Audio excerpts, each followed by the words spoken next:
देखिए, हम लोग चुनावी यात्रा पे भ्रमण कर रहे हैं। घूमते घूमते हम लोगों को तो पूरा गठबंधन ही बैठा मिल गया है। एक तरफ जो है ये देखिए कांग्रेस के वरिष्ठ नेता बैठे हुए हैं मजहर अजीज खान, और एक तरफ जो है समाजवादी पार्टी के नेता बैठे हुए हैं हफीज भारती साहब। तो पहला सवाल इनसे लेते हैं। कांग्रेसी नेता हैं मज्जू भाई मजहर अजीज खान साहब, ये बताइए कि कल जो है बंगाल में प्रधानमंत्री बोल रहे थे और उन्होंने कहा कि शहजादे डर के भाग गए। वो अमेठी में उनको जो है वो करना था, लेकिन वो डर रहे हैं कि दोबारा ना हार जाए, इसलिए वो रायबरेली चले गए, डर गए। ऐसा कुछ नहीं है। हर पार्टी अपनी रणनीति के हिसाब से टिकट बांटती है, अपनी रणनीति के हिसाब से सीट चुनती है। अगर डरने वाली कोई बात होती है और अगर यही बात सही है तो जब राज बब्बर लखनऊ से लड़ने आए थे तो उनका नाम सुन के अटल बिहारी राती राता चले गए गांधीनगर में नॉमिनेशन करने। राजेश खन्ना दिल्ली से लड़ रहे थे तो राजेश खन्ना के डर से आडवाणी जी भाग गए थे। खुद मोदी जी भी बड़ौदा छोड़कर यहाँ बनारस आ गए, तो इसका मतलब वो भी डर रहे थे। इसमें डरने वाली बात थोड़ी ना होती है। तो रणनीति के हिसाब से लड़ रहे हैं राहुल गांधी, और जीतना दोनों सीटें हैं हमको। अमेठी भी जीतना है, रायबरेली भी जीतना है। तो खान साहब, रणनीति बदलनी पड़ी ना आपको। जब आप एक बार पटखनी खा गए अमेठी में तो अगली बार रणनीति बदलनी पड़ी, इसलिए आपने छोड़ी। नहीं, ये सीट हमारी परंपरागत है। जब राजीव गांधी की हत्या हुई, राजीव गांधी जी के बाद वहाँ पर सोनिया जी लड़ी, और सोनिया जी जब लड़ी उसके बाद फिर जब उन्होंने देखा अब राहुल गांधी को लड़ना है तो उन्होंने अमेठी की सीट खाली कर दी और खुद चली गई रायबरेली। अब जब वो रायबरेली से लड़ रही थी, अब जब वो राज्यसभा चली गई तो अब उन्होंने ये फैसला किया कि रायबरेली सीट चूँकि इंदिरा जी के ज़माने की और क्या नाम फिरोज़ गांधी साहब के ज़माने की सीट है, इसको नहीं हमको छोड़ना है। तो उन्होंने अपनी जगह पर राहुल गांधी को नॉमिनेट कर दिया, वहाँ पे वो लड़ेंगे। तो उस तरीके से तो वहाँ से प्रियंका गांधी लड़ सकती थी और राहुल साहब अमेठी से लड़ सकते थे। प्रियंका गांधी अभी हमारी स्टार प्रचारक हैं, अभी उनको पूरे देश भर में दौड़ना है और समय आएगा और हो सकता है इसी चुनाव में वो कहीं से लड़ें, लेकिन अभी वो समय। स्टार प्रचारक तो राहुल गांधी भी हैं, वो भी कौन सा वहाँ रोज रहेंगे। नामांकन करना था इन लोगों को, बड़े नेता थे।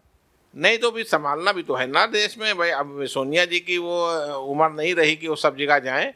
राहुल गांधी और प्रियंका गांधी को जाना है। खड़गे जी भी काफ़ी सीनियर हैं, हर जगह वो भी नहीं जा सकते। और प्रियंका गांधी भी चुनाव बहुत जल्दी लड़ेंगी और ये जो बीजेपी वालों की तमन्ना है वो पूरी करके उनको दिखाएंगी कि हम जीत के आएंगे। तो 2 बार से तो आपके जो दोनों स्टार प्रचारक हैं इनका कोई जादू नहीं चल पा रहा है, फेल हो जा रहे हैं। तीसरी बार मोदी के सामने कहाँ खड़े हो पाएंगे ये लोग। आपकी का चुनाव जो है किसी जादू का नहीं, जनता का चुनाव है। जनता लड़ रही है मुद्दों के आधार पर। अब उनका जो सांप्रदायिकता का था, जो धर्म के नाम पर बांटने का काम था, वो सब खत्म हो चुका है। अब नौजवान अपनी रोजगार के लिए बात कर रहा है, अपनी शिक्षा के लिए बात कर रहा है, पेपर लीक हो जाता है उसके लिए बात कर रहा है। आप फर्जी इनकाउंटर करके, फर्जी बुलडोजर चला के कब तक लोगों को डरा के रखेंगे। अब पब्लिक ने फैसला कर लिया है कि इनको बदल देना है। 10 साल हो गया, अब आप अपने रिपोर्ट कार्ड पे चुनाव लड़िए। रिपोर्ट कार्ड पे चुनाव नहीं लड़ रहे हैं, उनको चाहिए वही पाकिस्तान, वही मुसलमान। जब पहला चुनाव लड़ने आए थे तो एक मुख्यमंत्री के तौर पे वो प्रमोट हो गया है।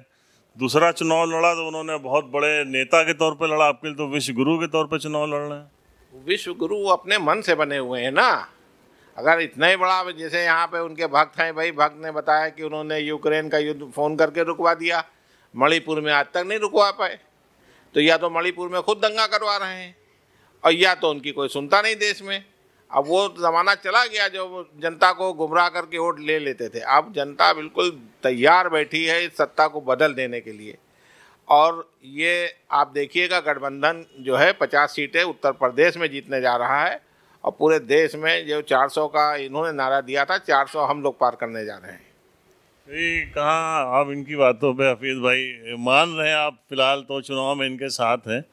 अभी 40-50 सीटों का जो दावा किया जा रहा है, इसकी क्या सच्चाई है? नहीं, जैसे ये बता रहे हैं कि 40-50 सीट जीतेगी, माहौल तो ख़राब है ही है, क्योंकि भारतीय जनता पार्टी के पास कोई नीति है न कोई मुद्दा है। इस तरीके से बचकाना बयान प्रधानमंत्री जिस देश का दे रहा हो, मैं समझता हूँ इससे ज़्यादा दुर्भाग्य नहीं हो सकता। तो एक तरफ आप लोग आरोप लगाते हैं कि प्रधानमंत्री जो है वो धार्मिक मुद्दा और मुसलमान और ये सब बोल के वो लेते हैं, वैसे वो लोग कहते हैं कि आप लोग भी ये जातिगत वाला जो मामला उठा रहे हैं उसके ऊपर जात बिरादरी के नाम पे वोट लेना चाहते हैं। देखो, जातगत मुद्दा तो वीपी सिंह जी जब प्रधानमंत्री थे तभी से आरक्षण लागू हुआ, और आरक्षण उस तारीख से जो दलित हैं, बैकवर्ड हैं, अनुसूचित जात के लोग हैं, अगर ये नहीं समझ रहे हैं तो पूरी ज़िंदगी इनको पछताना पड़ेगा। मोदी की पूरी प्लानिंग आरक्षण समाप्त करने तो कह ही रहे हैं, आरक्षण आधे से ज़्यादा समाप्त हो गया, आरक्षण बचा कहाँ? जब रेलवे बिक गई, जहाज़ बिक गया, BSNL बिक गया, सरकारी विभाग कोई बचा नहीं, तो आरक्षण कहाँ लागू होगा? ये लेकिन जो अंधभक्त है इनके समझ में नहीं आ रहा। अरे आधे से ज़्यादा आरक्षण तो आपका तभी समाप्त हो गया जब सरकारी मशीनरी बिक गई, सरकारी चीज़ें बिक गई, तो आपको आरक्षण कहाँ मिलेगा? आरक्षण का मेन मुद्दा है दबे कुचले शोषित समाज के लोग अगर अब भी नहीं जागे तो मैं समझता हूँ कि आने वाली पीढ़ी इनको कभी माफ़ नहीं करेगी। अच्छा, ये बाराबंकी तो गढ़ कहा जाता था समाजवादी पार्टी का। अब समाजवादी पार्टी के जो गढ़ में अगर बीजेपी जीती तो भी गढ़ उनका ढह जाएगा, और कांग्रेस जीती तो आपका गढ़ तो ऐसे भी जा रहा है, अब कांग्रेस के हाथों में जाएगा। नहीं नहीं, गढ़ कहीं नहीं जाएगा।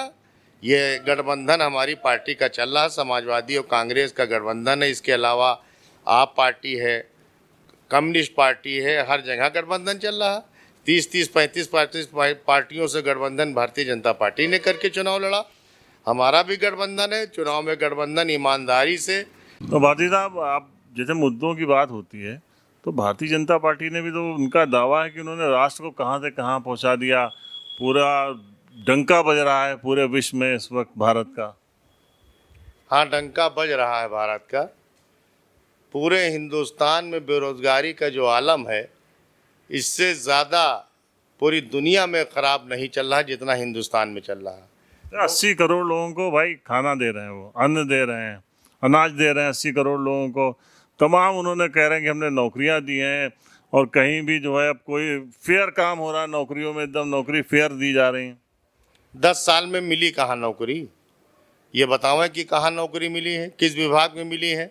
जब सरकारी विभाग बेच दिया, सब कुछ अडवाणी के सुपुर्द कर दिया गया, अडानी के सुपुर्द कर दिया गया, रेल बेच दिया, BSNL बेच दिया, सरकारी HL को बेच दिया, सरकारी कौन सी कंपनी बची?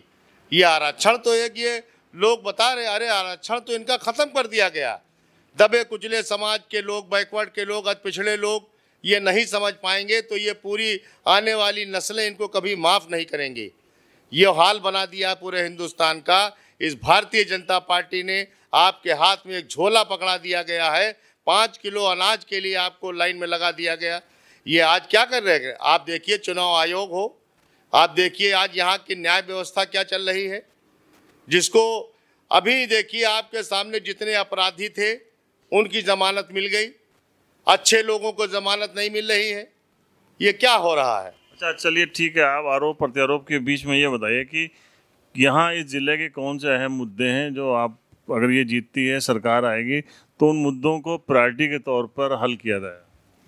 हमारे बाराबंकी जनपद में तमाम समस्याएं थी। बिजली की समस्या को हल किया गया।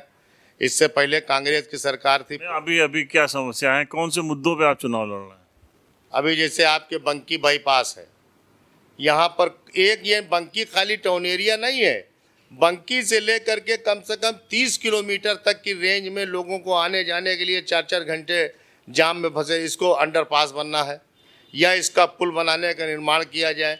हमारे बाराबंकी जनपद में ये आए थे, मोदी जी और योगी जी आए थे कि हम बुढ़वल मिल चालू करा देंगे, आज तक वो भी नहीं चालू हो पाई। बाराबंकी में गन्ना मिल लगी थी, आज तक वो भी नहीं चालू हो पाई। बाराबंकी जनपद में सूत मिल थी जिससे दसियों हजार लोगों को रोजगार मिलता था, आज वो भी बंद पड़ी है। ये बताओ भारतीय जनता पार्टी के लोग कि कौन सी इन्होंने 10 सालों में मिल लगवाया, कौन सी गन्ना मिल लगवाया, कौन सी फैक्ट्री लगवाया। अब ये बाराबंकी का दुर्भाग्य होगा कि अगर ऐसे लोग न समझें तो मैं समझता हूँ कि भारतीय जनता पार्टी को ये आपसी भाईचारा को ख़त्म करना चाहती है।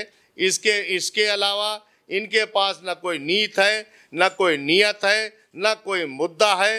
ये भारतीय जनता पार्टी के लोग अति पिछड़े दलित समाज के लोगों को, बैकवर्ड समाज के लोगों को आरक्षण भी समाप्त कर देंगे, कर नहीं देंगे, कर दिया है। मैं बैकवर्ड समाज, अति पिछड़े समाज, अनुसूचित जाति के लोगों से हाथ जोड़ के निवेदन करना चाहता हूं कि भारतीय जनता पार्टी के बहकावे में ना आवें।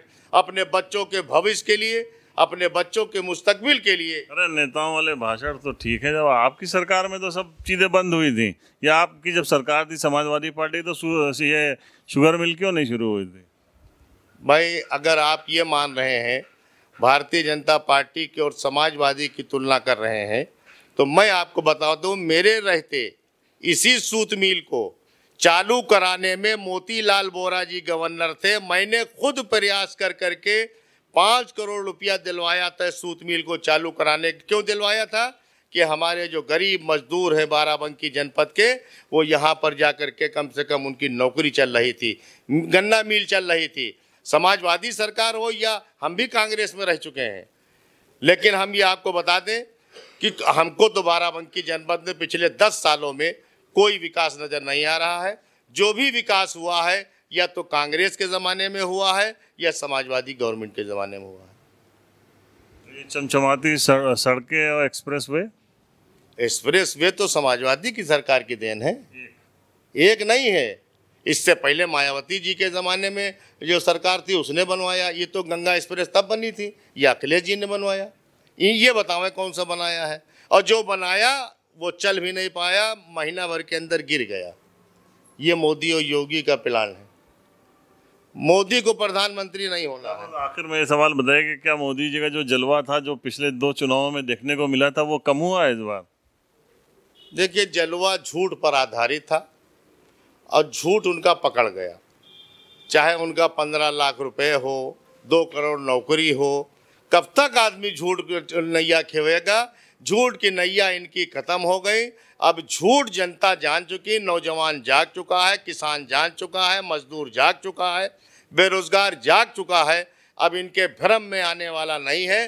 मोदी जी के यहाँ सिर्फ और सिर्फ झूठ के नारे हैं। आपसी भाईचारा का वो जो है समाप्त करना चाहते हैं। ये हिंदुस्तान देश की जनता जो है वो आपसी भाईचारा खत्म नहीं होने देगी, बल्कि भारतीय जनता पार्टी जो सांप्रदायिकता फैलाती है उस पार्टी को समाप्त करने का काम करेगी।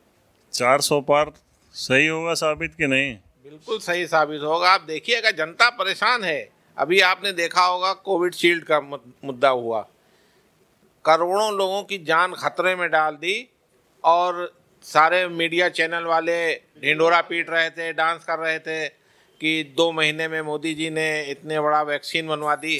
अब आप देखिए पट पट लोग मर रहे हैं पूरी दुनिया में।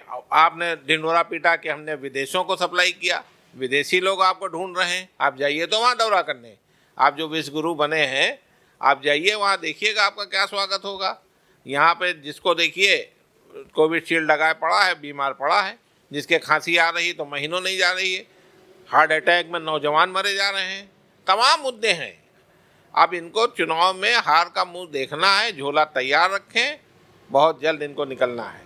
तो ये खेमा था जहां हम लोग आए थे, तो बिल्कुल भाजपाइयों के दुश्मनों का खेमा था, कांग्रेसी सपाही का पूरा ये इलाका है। हम लोग चलते हैं कहीं और का रुख करते हैं, देखते हैं उन लोगों का क्या नज़रिया है।